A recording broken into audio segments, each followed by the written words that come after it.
সারথী চ্যাটার্জি ও আমার প্রিয় প্রার্থী রূপালী জি, যিনি আপনাদের এখানে শঙ্কর আপনাদের বলল শঙ্করদা যে গত 28 তারিখে 25 বছর পূর্ণ হয়েছে, মানে ভারতবর্ষের সবচেয়ে ইয়াংগেস্ট ক্যান্ডিডেট।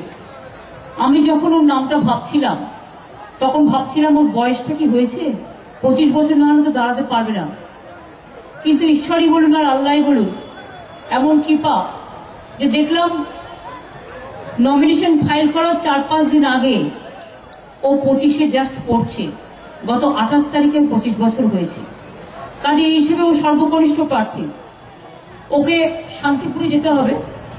তাই যাবার আগে আমি আপনাদের সাথে আলাপ করিয়ে দিই। আমাদের সত্যজিৎ আমার খুব প্রিয় এমএলএ ছিল কৃষ্ণগঞ্জে। ওর হাজবেন্ডকে নির্মমভাবে হত্যা করা হয়। ওটি ছোট্ট মেয়ে এবং ওর 1.5 বছরের একটা বাচ্চা আছে।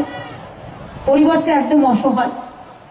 আমার আগের এমপি তাপস মণ্ডল আছে, তাপস এসব, তাপসও আমাকে বললো, আমি আর তাপস মিলে আলোচনা করি যে দিদি আমরা অনেক সুযোগ পাবো, আমরা অন্যান্য জায়গায় কাজ করব, মেয়েটা অসহায় হয়ে গেছে, পরিবারটা অসহায় হয়ে গেছে, আসুন এই মেয়েটিকেই আমরা তুলে ধরি এবং আমাদের মা বোনেদের গর্ব, আমরা একটা মহিলাকে আমাদের সমাজে প্রতিষ্ঠিত করি।